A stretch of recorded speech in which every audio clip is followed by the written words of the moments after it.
स्कंध 9 अध्याय 23.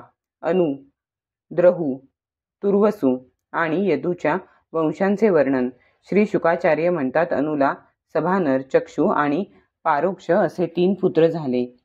सभानराचा कालनर, कालनराचा सृंजय, सृंजयाचा जनमेजय, जनमेजयाचा महाशील, महाशीलाचा पुत्र महामना, महामनाला उशीनर आणि तितिक्षु असे 2 पुत्र झाले. उशीनराला शिबी, वन, शमी आणि दक्ष असे 4 पुत्र झाले. शिबीला वृषादर्भ, सुवीर, मद्र आणि कैकेय असे 4 पुत्र झाले. तितिक्षुला वृषद्रथाचा हेम, हेमाचा सुतपा आणि सुतपाचा बली नावाचा पुत्र होता. राजा बलीच्या पत्नीच्या ठिकाणी दीर्घतमा मुनींनी अंग, वंग, कलिंग, सुय, पुंड्र आणि अंध्र असे 6 पुत्र उत्पन्न केले. यांनी आपापल्या नावाने पूर्व दिशेकडे 6 देश वसविले. अंगाचा पुत्र झाला खनपान, खनपानाचा दिविरथ, दिविरथाचा धर्मरथ आणि धर्मरथाचा चित्ररथ.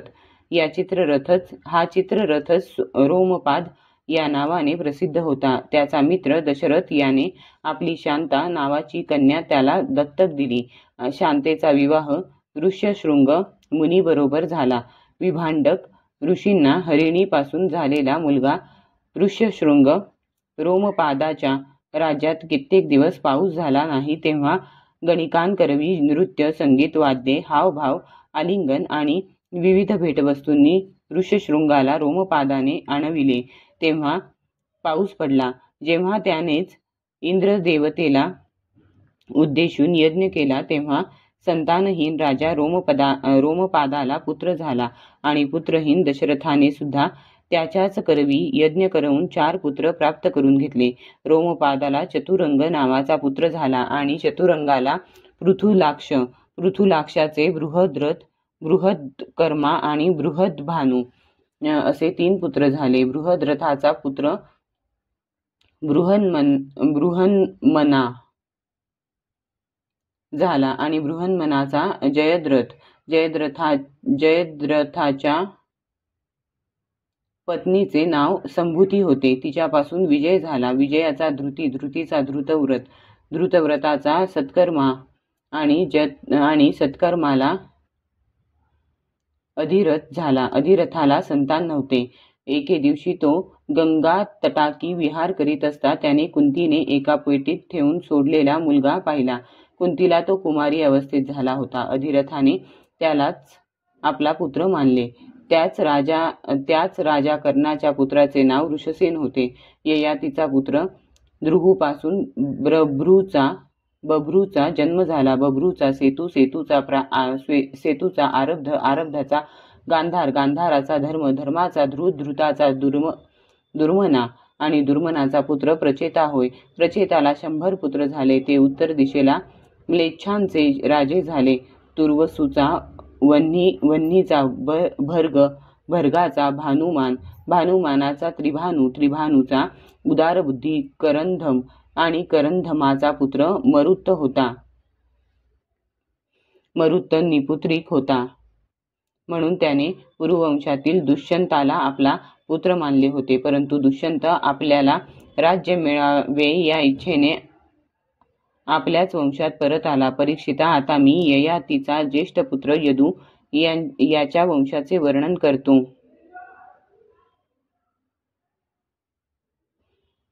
यदूचा वंश परमपवित्र आणि मनुष्यांची सर्व पापे नाहीशी करणारा आहे. जो मनुष्य याचे श्रवण करील तो सर्व पापांपासून मुक्त होईल. या वंशात स्वतः भगवान परमात्मा श्रीकृष्णांनी मनुष्याच्या रूपाने अवतार घेतला होता. यदूला सहस्त्रजित, क्रोष्टा, नल आणि रिपू असे 4 पुत्र होते. सहस्त्रजितापासून शतजित याचा जन्म झाला. शतजिताचे महाहय, वेणुहय आणि हैहय असे 3 पुत्र होते. हैहयाचा धर्म, धर्माचा नेत्र, नेत्राचा कुंती, कुंतीचा सोहंजी, सोहंजीचा महिष्मान आणि महिष्मानाचा भद्रसेन पुत्र होता. भद्रसेनाचे दुर्मद आणि धनक असे 2 पुत्र होते. धनकाला कृतवीर्य, कृताग्नी, कृतवर्मा आणि कृतौजा असे 4 पुत्र झाले. कृतवीर्याचा पुत्र अर्जुन 7ही द्वीपांचा एकछत्री सम्राट होता. त्याने भगवंतांचे अंशावतार श्री दत्तात्रेय यांचेकडून योगविद्या आणि सिद्धी प्राप्त करून घेतल्या होत्या. पृथ्वीवरील कोणताही सम्राट यज्ञ, दान, तपश्चर्या, योग, शास्त्रज्ञान, पराक्रम, विजय इत्यादी गुणांच्या बाबतीत कार्तवीर्य अर्जुनाची मुळीच बरोबरी करू शकणार नाही. सहस्रबाहू अर्जुन 85,000 वर्षेपर्यंत 6ही इंद्रियांमार्फत विषयांचा अक्षयपणे भोग घेत राहिला. या कालावधीत त्याच्या शरीरातील बळ कमी झाले नाही. त्याचे स्मरण करताच हरवलेले धन सापडते. त्याच्या हजारो पुत्रांपैकी फक्त 5च जिवंत राहिले. जयध्वज, शूरसेन, ऋषभ, मधु आणि उर्जित. जयध्वजाच्या पुत्राचे नाव तालजंघ. जयध्वजाच्या पुत्राचे नाव तालजंघ होते. तालजंघाला 100 पुत्र झाले. त्या तालजंघ नावाच्या क्षत्रियांचा सगराने संहार केला. त्या 100 पुत्रांमध्ये वितिहोत्र सर्वात थोरला होता. वितिहोत्राचा पुत्र मधूचे 100 पुत्र होते. त्यातील सर्वात थोरला वृष्णी होता. राजा हाच मधु, वृष्णी आणि यदू यांच्यामुळे हा वंश माधव, वार्ष्णेय आणि यादव या नावांनी प्रसिद्ध झाला. यदुनंदन क्रोष्टूच्या पुत्राचे नाव रुजिनवान होते.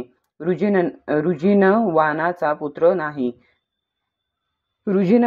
पुत्र श्वाहीचा ऋषेकूचा चित्ररथ आणि चित्ररथाच्या पुत्राचे नाव शशबिंदू होते. तो परमयोगी, महान,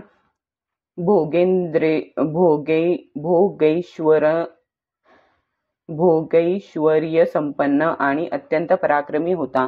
तो 14 रत्नांचा स्वामी, चक्रवर्ती आणि युद्धामध्ये अजिंक्य होता. परम यशस्वी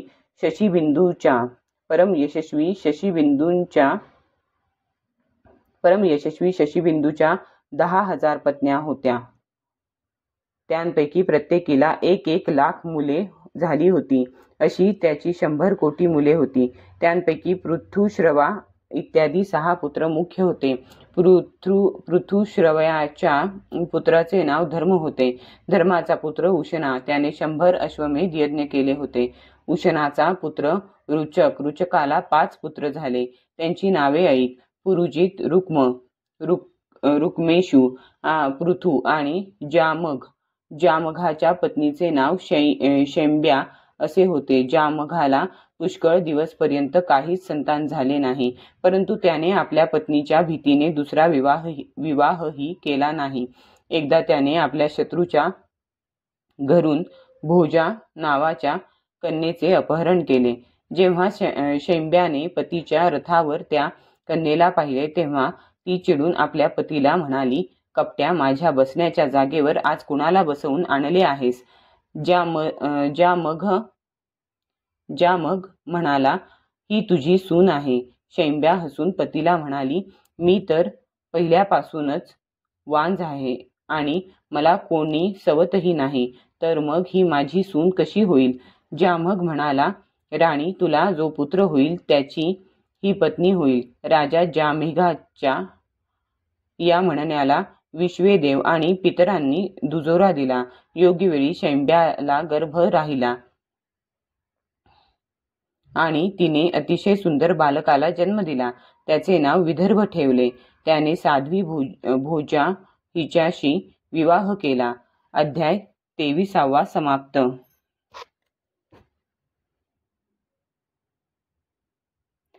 कार्तिवीर्यार्जुनो नाम राजा बाहुसहस्रवान् तस्य स्मरणमात्रेण गतं नष्टं च लभ्यते.